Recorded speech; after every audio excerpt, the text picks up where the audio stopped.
Alright everyone, it's time for a non-news or current events related video here, nothing to do with politics or anything, although it's a politicized issue technically. Why white people, European diaspora, are technically indigenous to most of North America. I figured that I would explain this because most people either don't like or don't know anything about history. Beyond maybe they know who made the pyramids sometimes, depending on their religion, and not a whole lot because people just aren't interested in it per se. It can be a dry subject sometimes, a lot of facts and dates and stuff, and people they zone out. First and foremost, though, there will be a pinned comment if you're watching this video on YouTube, specifically with links to 4 other video hosting sites that I use, because keep in mind, if you're an independent creator and you're not favored by YouTube due to corporate contract, like you know, your PewDiePie or CNN or something, if you're covering a current event and one of them is, your result is automatically behind theirs because of the priority system and because of YouTube's algorithms. It's been abusing 99% of its own users now for several years, and so I'm prioritizing other sites. And keep in mind, 2 of my videos every day are only on those sites. You're not getting them if you're just watching on YouTube. Now, here's something to consider. When we look at the tribes that came across the Bering Land Bridge, and ostensibly island hopping from South Pacific islands, from parts of Southern Asia into South America, but we're going to focus on North America here, of course. I'm from the United States. There's a difference between the US or Mexico and like Argentina or something.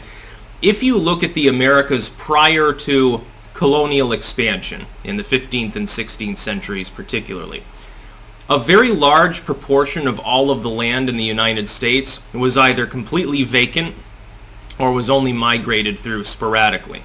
If you look at the concept of indigenous in a general sense, by the time of European exploration into North America, there had been such heavy cultural and linguistic and spiritual divergence among the different tribal groups. They were distinct cultural entities. They were somewhat genetically distinct from one another by that time due to divergence. You'd seen the rise and fall of what you could call essentially empires in parts of the Americas. I'll get into the mound builders a little bit, in an interesting subject that people don't know anything about.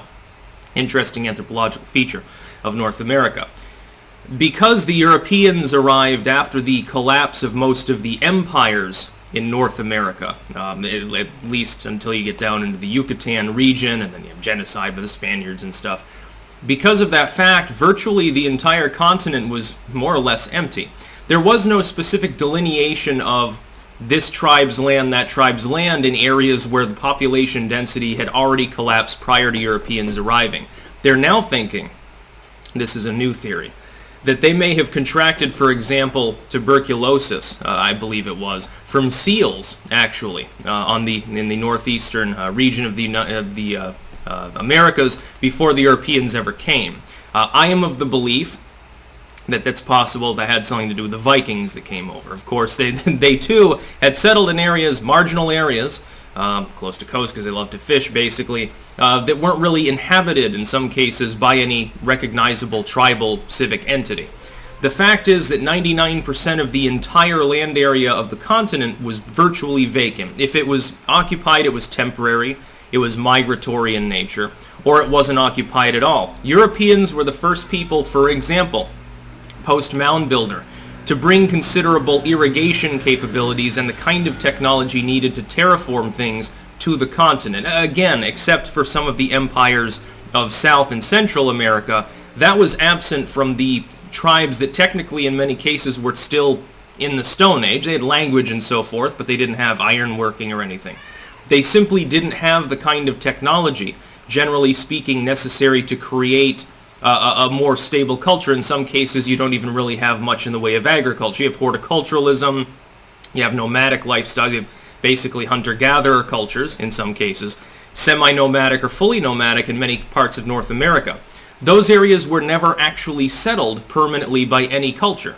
Those cultures also were never a homogeneous indigenous entity. The idea of indigenousness in the sense of so-called Native Americans makes no sense because those tribes for thousands of years prior had butchered one another.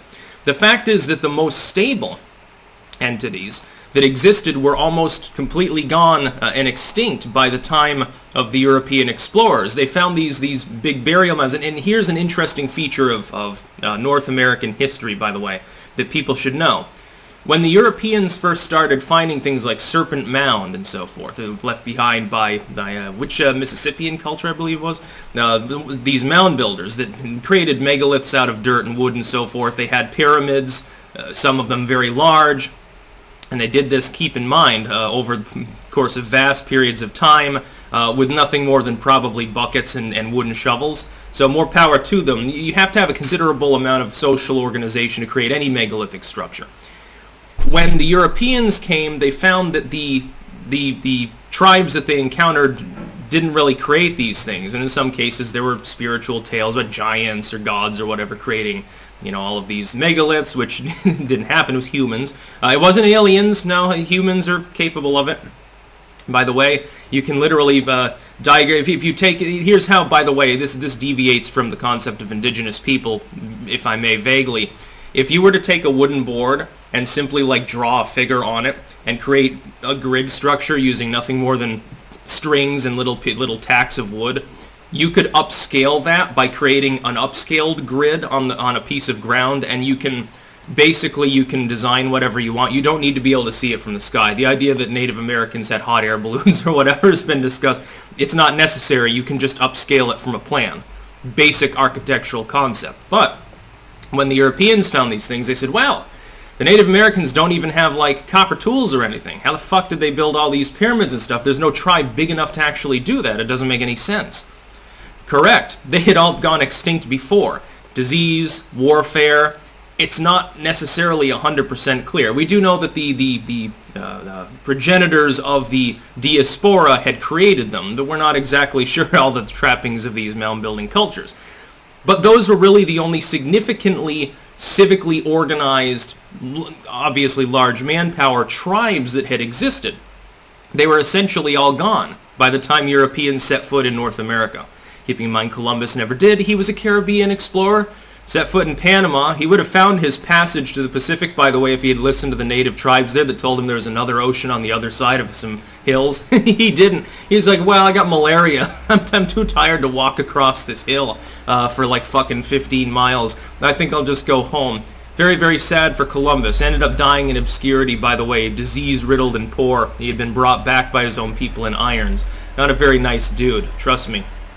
But yeah, the European explorers that came to the North American continent in the 15th and 16th centuries, technically in many cases, some or all of the land that they were actually exploring and settling and forming villages and towns and so forth, not just migrating around on, technically it had been empty before. In some cases for centuries, it was essentially unclaimed land. We even have some of this today. There's a tiny chunk of land between Egypt and the Sudan, which effectively is Egypt's, but technically is claimed by neither country.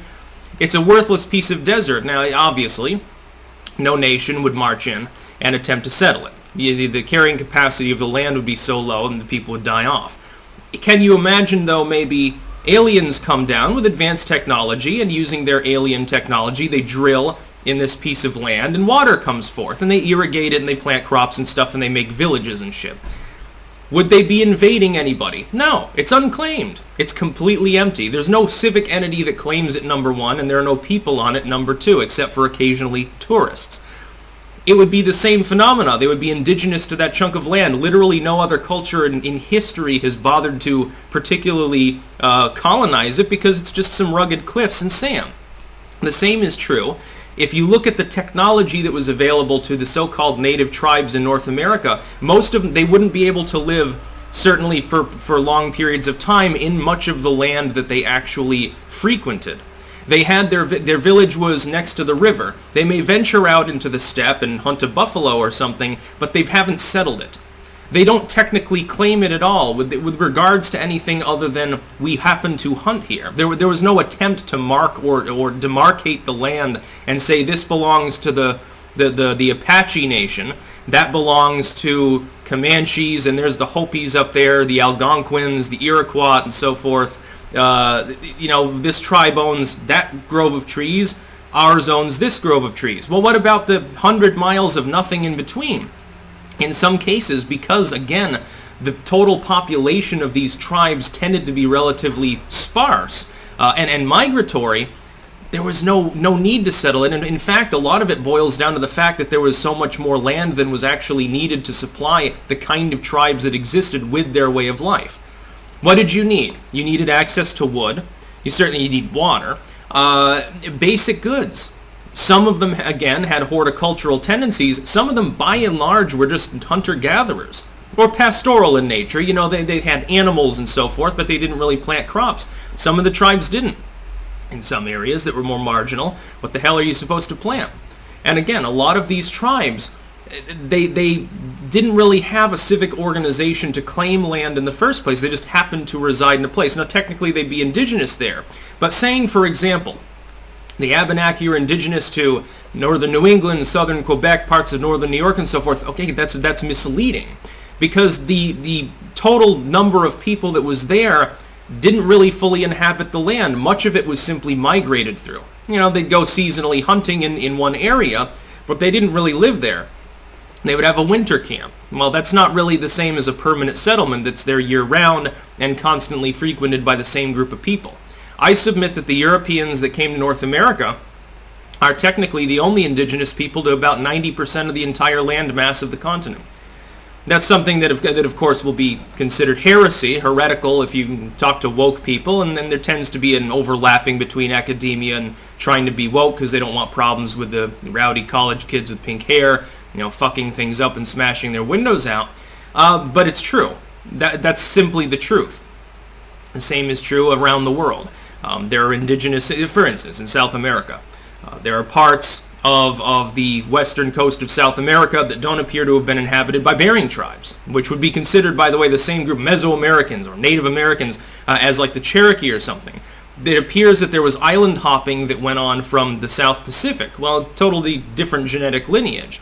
The only people who can legitimately claim to be indigenous to those regions would be the people that were first there who created a permanent, significant settlement. And then it would be limited to what they actually were using, what they actually settled and or could settle, what they claimed in a civic sense. Many of these groups simply didn't even have the concept of ownership in that capacity. If you don't have the capacity to say, well, this is mine, how do you claim to have some sort of ownership to that land?